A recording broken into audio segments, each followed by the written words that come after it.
दल यूनाइटेड का एक सदस्य होने के नाते क्या पार्टी के प्रति, संगठन के प्रति आपकी वफादारी नहीं रही कि आप अगर किसी पद पे नहीं हैं, माननीय नहीं हैं, तो आप संगठन में काम करें? पहला। दूसरा, क्या यह सच नहीं है कि 2014 के चुनाव में जब 4 साल लगातार यहाँ पे कोई और प्रत्याशी तैयारी कर रही थी और उस समय आपके ऊपर भरोसा किया गया? क्या यह सच नहीं है कि आपके ऊपर विश्वास, एंटी इनकम्बेंसी होने के बावजूद भी 2019 में आपको पार्टी ने और हमारे नेता नीतीश कुमार ने आपके ऊपर भरोसा किया? क्या यह सच नहीं है कि 2024 में आपके हर सर्वे आपके अगेंस्ट आने के बावजूद भी, आज सामने मजबूत प्रतिद्वंदी होने के बावजूद भी, ये जानते हुए कि हो सकता है पार्टी ये सीट लूज कर जाए, फिर भी पूरे ताकत के साथ आपको पार्टी ने लड़ाई और पूरे ताकत के साथ पूरी संगठन आपके पीछे लगी रही? क्या ये सत्य नहीं है? राजद में जाके आप जनसेवा और समाज सेवा कर पाएंगे? जहां परिवारवाद की पार्टी है, जहां सिर्फ लालू, राबड़ी, तेजस्वी और देख हमारे पार्टी के पूर्व के माननीय सांसद श्री संतोष कुशवाहा जी, वो पार्टी की सदस्यता से त्यागपत्र दिए और आनन फानन में महागठबंधन में आरजेडी को ज्वाइन किया। खैर, ये चुनावी समय है। आगामी विधानसभा चुनाव को देखते हुए हर बार चुनाव लोकसभा का हो या विधानसभा का हो, उसमें ये घटनाक्रम चलता रहता है। एक पार्टी से दूसरे पार्टी में नेताओं का जाना, उनकी सदस्यता लेना, ये सब चलता रहता है। लेकिन ये जो घटनाक्रम हुआ और हमारे सांसद महोदय ने जो जिन परिस्थिति में आरजेडी जैसी पार्टी, जिन्होंने इस पूरे बिहार प्रदेश को लूटने का काम किया, पूरे बिहार को जंगल राज के दौर में धकेलने का काम किया, और जिनको वो गाली दे के, उस जंगल राज को उजागर करके, उस जंगल राज की चीज़ों को, उस जंगल राज में हुई विभत्स घटनाओं को बता के जनता से वोट लेते रहे और एमपी बनते रहे, आज वो उन्हीं के शरण में है। हम उनके चाल, चरित्र और चेहरा ये बताने की कोशिश कर रहे हैं और उन पे भरोसा करते हुए, उनके योग्यता पे विश्वास करते हुए, और वो ईमानदार पार्टी के प्रति रहेंगे, हमारे नेता के प्रति रहेंगे, इस बात का विश्वास करते हुए हमारे नेता ने 2014 जैसी महत्वपूर्ण पार्टी के लिए जो महत्वपूर्ण चुनाव रही, क्योंकि हम लोगों ने इंडिपेंडेंट चुनाव उस चुनाव में लड़ा था, लोकसभा चुनाव में, उसमें उनको पूर्णिया जैसी बेहद महत्वपूर्ण सीट से एमपी का उम्मीदवार बनाया। 14 में पुनः हमारे नेता और आदरणीय श्री नीतीश कुमार जी के नाम पे वो पूर्णिया के सांसद इलेक्टेड हुए। वो सांसद थे, उनको विभिन्न प्रकार की पार्लियामेंट्री की कमेटी होती है, पार्लियामेंट की अस्थाई कमेटी की सदस्य होते हैं। वो विभिन्न विभाग में, कोयला विभाग में, पब्लिक ग्रीवांस विभाग में, है ना, कई सारे विभाग में उनको पार्टी ने सदस्य के रूप में इलेक्टेड करवाया सेंट्रल कमेटी में, और वो सदस्य भी रहे।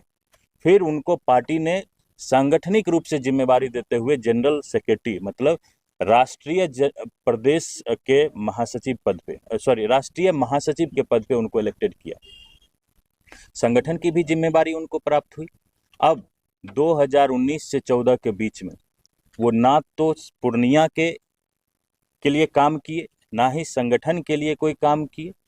पार्टी ने हमेशा, एनडीए की सरकार हमेशा नीतीश कुमार जी के नेतृत्व में बिहार में हमेशा जन कल्याणकारी योजना लागू करती रही।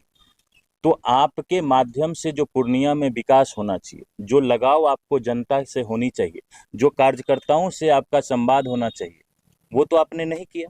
और इतना एंटी इनकम्बेंसी होने के बावजूद भी पार्टी ने 2024 में संगठन से पूछने के बाद, संगठन में भी इनके नाम के प्रति अनापत्ति थी, लेकिन हमारे नेता ने पुनः तीसरी बार इनके ऊपर भरोसा करते हुए, हमारे जो सांसद महोदय हैं उनके ऊपर भरोसा करते हुए पुनः तीसरी बार उनको एमपी का चुनाव सिंबल दिया और उनको भेजा गया कि पूर्णिया के उस चुनाव में जाके आप पुनः एमपी बनिए। लेकिन जब फाइट मजबूत होती है, जब प्रतिद्वंदी सामने मजबूत होते हैं, तो आपका जो चुनाव का जो प्रबंधन होता है वो मजबूत होना चाहिए।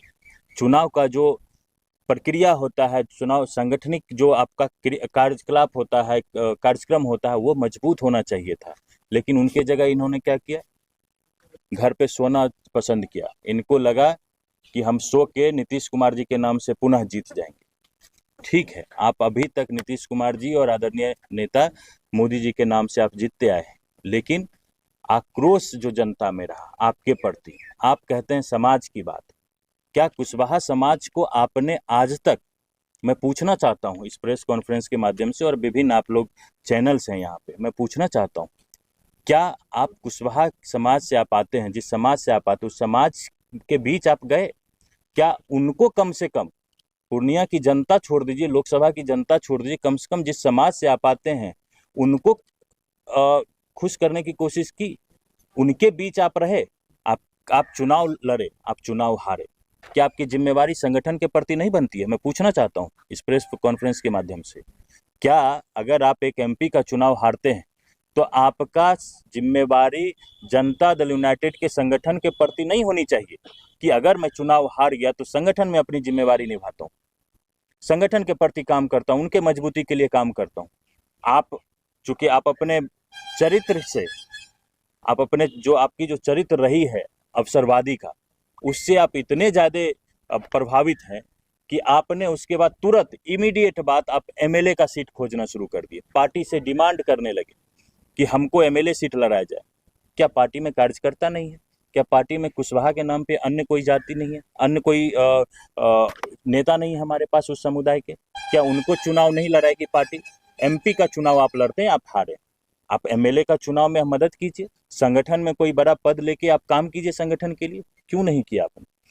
तो आप सभी साथियों से, और ये भी बता देना चाहता हूँ, एक पर्टिकुलर सीट, मैं नाम नहीं लूंगा, लेकिन एक पर्टिकुलर सीट पे वो इतना ज़्यादा डिटरमाइंड थे, इतना ज़्यादा वो पार्टी के ऊपर प्रेशर कर रहे थे कि हमको वही सीट से एमएलए का चुनाव लड़ना है।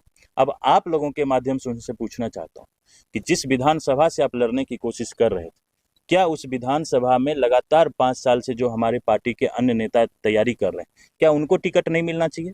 आपको इसलिए मिलना चाहिए क्योंकि आप संतोष कुशवाहा हैं? आपको इसलिए मिलना चाहिए क्योंकि आप एक्स एमपी हैं? तो साथियों, उनका अवसरवादी जो चेहरा रहा है, उनका जो इस दल में नहीं मिला, उस दल में, उस दल में नहीं मिला, उस दल में, अब मैं तो ये कहना चाहता हूँ, बड़े शर्म की बात, उनके लिए भी होना चाहिए था, लेकिन डिसअपॉइंटिंग है कि उनके लिए ये बात शर्म की नहीं लगी। पार्टी ने, नेता ने जिसने आपको पहचान दिलाई, आप दूसरी पार्टी में जाते हैं, जिनको गाली देके आप लड़े, जिनके जंगल राज को दिखा के आप चुनाव जीतते आए, उनके यहाँ नतमस्तक हो गए, और उनको वहां जाके अपने प्रेस कॉन्फ्रेंस में क्या बोलते हैं कि नीतीश जी अब उस अवस्था में नहीं, नीतीश जी पे सवालिया निशान लगा रहे हैं, पार्टी के शीर्ष नेतृत्व पे सवालिया निशान लगा रहे हैं। शीर्ष नेतृत्व ने तो आप पे भरोसा हमेशा किया। हमारी पार्टी एकमात्र सर्वमान्य नेता है, वो है नीतीश कुमार, और उन्हीं के नेतृत्व में पूरी पार्टी चलती है। अच्छा, क्या ये कदवा सीट को लेके हुआ है सारा मुद्दा? मैं वही बोल रहा हूँ कि एक पर्टिकुलर सीट है, वो कदवा का सीट रहे या किसी और का सीट है, एक पर्टिकुलर सीट का वो थे कि हमको ये पर्टिकुलर सीट चाहिए ही चाहिए किसी भी मामले में। और अगर कदवा की ही बात अगर रेफरेंस में अगर हम डाल भी देते हैं तो कदवा कटिहार की एक सीट है। आप पूर्णिया के माननीय सांसद हैं, कटिहार में हमारे ऑलरेडी संगठन के कई सारे कार्यकर्ता अपनी दावेदारी प्रस्तुत कर रहे थे, तो उस जगह पे कैसे एक संगठन के आदमी को काट के आपको माननीय बना दिया जाए? केंद्रीय मंत्रिमंडल में हमारा जेडीयू का सीट कितने मंत्री? एक मंत्री, वो भी सीनियर लीडरशिप को जाता है, 2-3 रहता और उसमें संतोष जी को कंसीडर नहीं किया जाता पार्टी के द्वारा, तब वो एक बोल सकते थे कि हमारे साथ जाती हुई है। हमारा एक ही प्रतिनिधित्व है पार्टी में, सेंट्रल उसमें, इनफैक्ट 2 है, एक राज्य मंत्री के रूप में है आदरणीय रामनाथ ठाकुर जी, हमारा इतना ही है उसमें शेयर। ज्यादा होता तो संतोष जी के लिए निश्चित तौर पर स्कोप बनता, लेकिन मैं तो अभी इस पॉइंट ऑफ टाइम पे आके ये कहना चाहता हूँ कि पार्टी ने अच्छा निर्णय लिया कि उनको ऐसे अवसरवादी नेता को सेंट्रल मिनिस्ट्री में ना डाल के एक गलती करने से बच गई पार्टी। मैं अभी कहना चाहता हूँ।